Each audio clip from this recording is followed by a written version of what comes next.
Morning, Mark. Morning, Dan. Hope you're well too, mate. Yeah, good, thanks. First of all, congratulations on Thank the you. landmark victory in midweek. Thank you. Looking at having the derby as the next game, keeping everybody on the toes, sharp.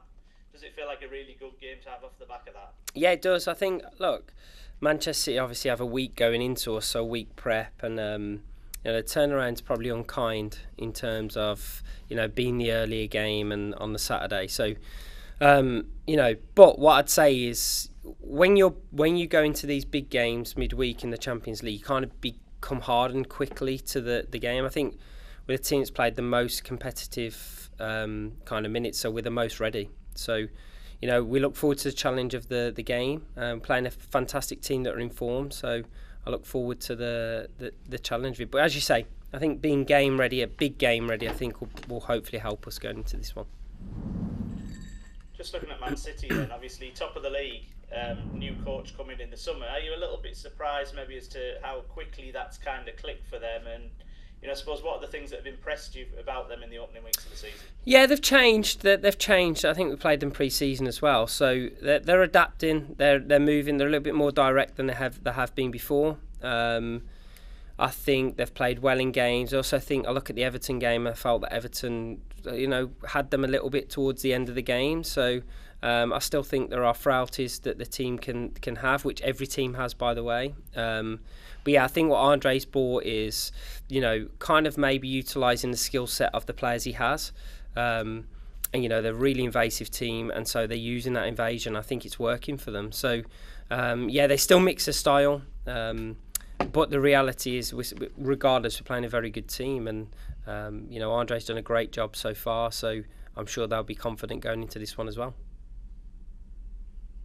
That's great. Best of luck for the weekend. Thank you, mate. Have a great day. Thanks, Dan. Ruse, please. Yeah, sorry, my voice. That's all right. Don't worry. Mine too. You're the first one I'm speaking to this morning, so the voice had to get going.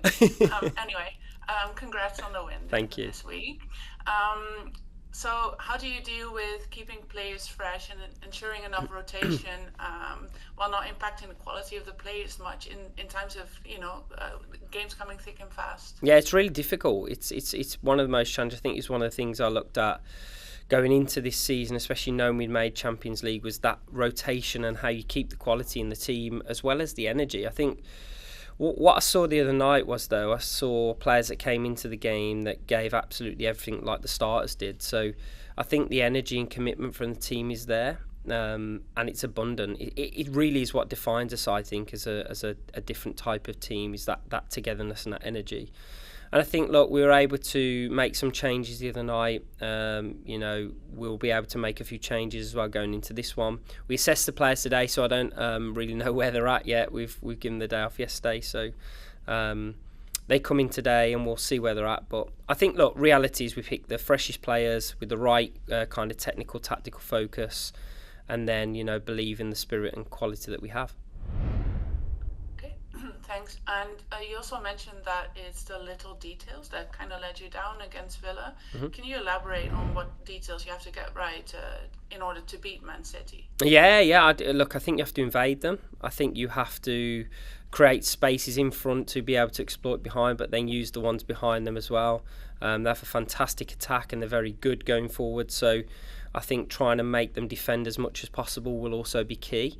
While also, look, they have a world-class front line, so being able to prepare that and defend that and take 1v1 moments in both boxes will be key to the outcome. I think they are, as I say, we need to stress how to defend as a team, but also then I think we have the qualities that can exploit them going the other way as well. So I'm expecting a highly motivated team to play against us, and so we've got to match that and go above that if we're going to win the game.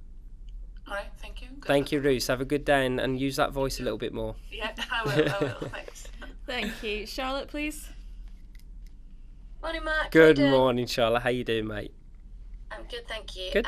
I just wondered if we had an update on Fallon. Will she be available tomorrow? So she's, I think she's early this afternoon. She's meeting with the doctors, so we'll be able to know more there. I'm hoping she might be available for the weekend.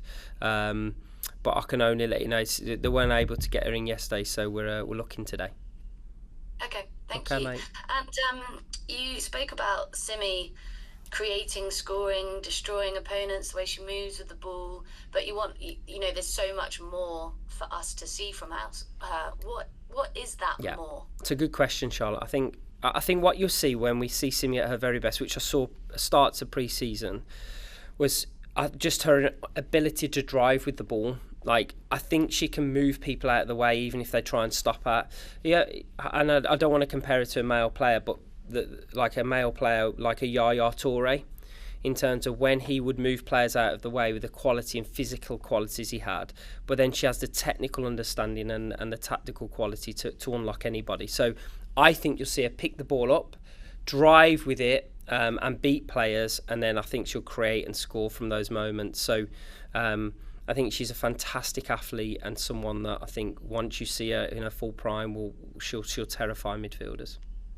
And just a quick follow-up on that, given Ella Toone came off from the bench, why was that? No, Toone going into the game had a little niggle. So it was just managing, really. He was managing her minutes. So she'd obviously hit the game against Villa hard. So we were just making sure. And I really mean it was a tiny niggle, but I didn't want it to get worse. So her coming into the game was always the plan, so that she could be ready for going into these next 2 games coming up as well. Super. All the best. Thanks. Thank you, Charlotte. Have a good day.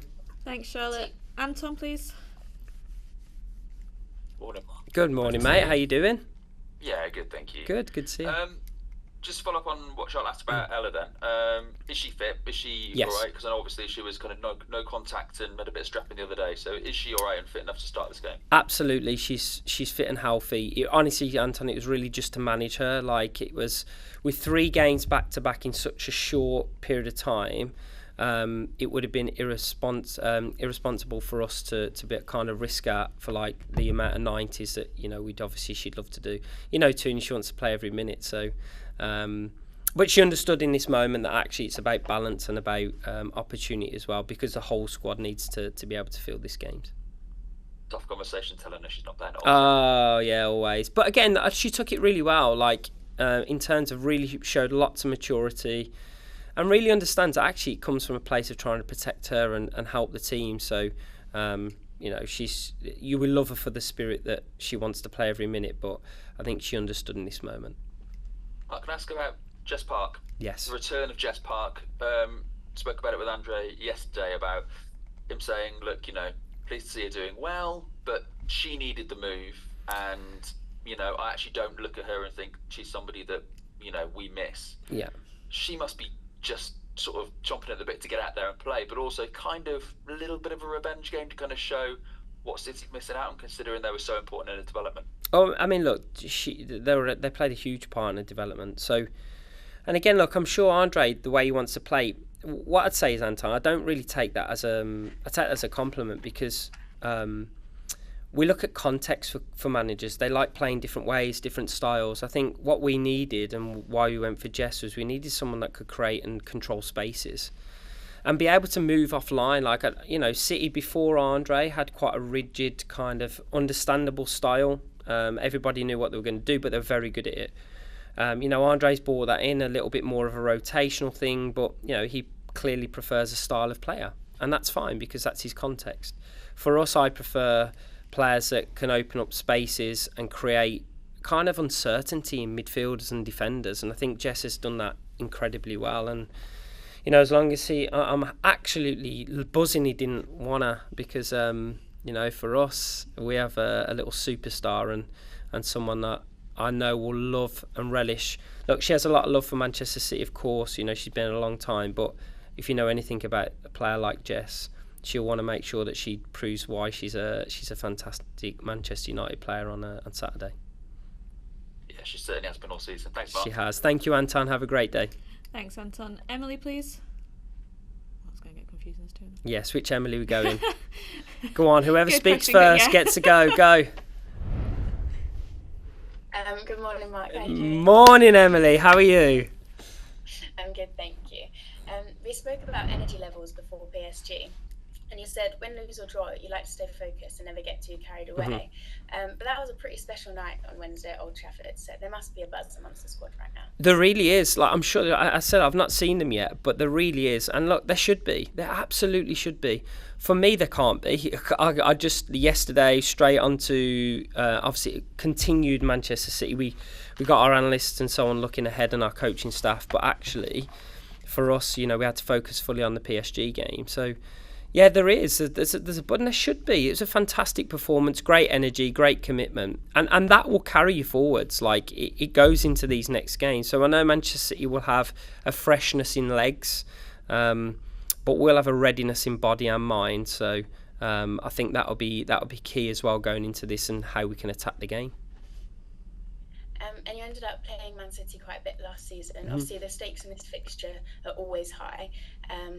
Obviously, last season you met them in the FA Cup semi-final, but in the league, given the strong start both sides have made and like the calibre of both squads, do you think this could be one of the fiercest Manchester derbies that we've seen? Yeah, probably.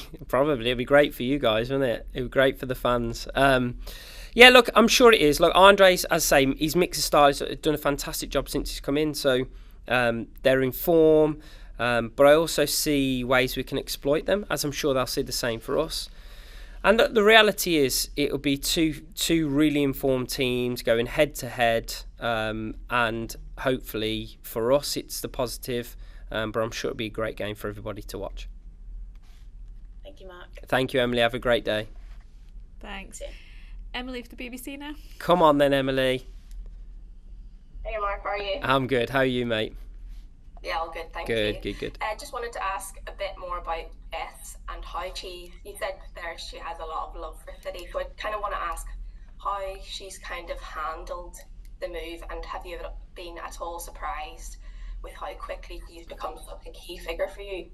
Honestly, no, because the reason when I spoke to Jess, I knew that she'd come in this way. She was ready, and that's what I think Andre's probably alluding to, is that she was ready for this move. She kind of gone to the end of the wire with Manchester City, and I mean that in a sort of, like, she has a lot of love for Manchester United. She came off the pitch there and she said the atmosphere and playing at Old Trafford was just, it'll be a lifelong memory. So you have fond memories of your past and so on that helps you get to where you are, but you have a lot of love for your here and now. And Jess spoke after the game about having freedom, and I'll clarify what that freedom is. That doesn't mean we go, Jess, just go on the field and do what you want. It means we pre-identify spaces and opponents that she can exploit and how she can exploit them. And so, but then we ask Jess to do what she does, which is dribble, drive, commit, cut, all of the things that defenders hate to play against. What you're going to get from Jess this weekend is a full focused, full energy, and she'll want to win the game. I have no doubt about that, and so that's what I'm expecting from her going into this game. And then just on Melvin, because her goal on Wednesday was brilliant, and she's had a great season so far. She's equalled her best goal tally in the league. So I kind of just wanted your thoughts on what has given her that extra edge. Is it the players behind her, or is there something specific that you think she's added to her game this season? Do you know what? I just think she's playing on the edge. I think, like I've said this, I think I'll stick to it. Like, I think her ability to communicate and understand communication quicker and more effectively is the real secret behind why she's taking on more information quicker. And even in games, she's speaking to players, she's giving feedback, which sometimes you fit within yourself as a player when you can't really communicate. You imagine me and you now speaking different languages and we can't really get our kind of point across. There'd be a frustration within you, and I think that then affects you on the football field. Whereas now, like, she's fluid, she's fluent, she's I've already spoke about her character and how it's very Manchester United. It's very, like, big moments. And there was no better moment than the other day. She used her physical strength, her ability to run against one of her close friends, and then the quality on the finish, it just says it all. But I think it'll be, communication is improved, and really then that brings a lot of confidence, and Mally's really at top of her game. So if I was a defender, I really wouldn't be playing against her right now. Great. Thank you, Mark. Thank you, Emily. Have a great day. Thank you, Emily. And last but not least, Holly, please. Following on from what Emily says, does City, like, being in the title challenge, add extra spice to obviously what is already a Manchester derby? Yeah, of course it does. Manchester are in the position we were in last year, where they don't really have to focus on like the intensity of those high levels of games. So, and they were in that fully right till near the end of the season last year. So, we took advantage of that, and we've got to make sure that we try and do the same in this moment. But yeah, look, I think it'll be a great game. I think two really informed teams, two excellent teams, and hopefully it'll be one that we can pinch our way and win the game. And lastly, you spoke about adapting in game situations. We're seeing you play with like Turland and Mallard up front. How does obviously the different style of player help you adapt to the current situation in the game? Well, it just gives you different ways to find the answers. I think even like we talked about Simi earlier, she'll give you a different answer to Toone. She'll give you a different answer to obviously Ziggy and Hinny in midfield and Lisa. So, we have different options, and I think what we want to do is keep adapting, keep evolving, and I don't want to stand still, and that's why I want to use again the transfer window to evolve us again. I don't want people to get used to us, because once they get used to you, they can stop you. So I want to make sure we keep evolving, keep adapting, and it's something I pride myself on as a coach and a head coach, and I want to make sure we can continue that going into the next windows. Thank you, and good luck for Thank tomorrow. you, Holly. Have a great day.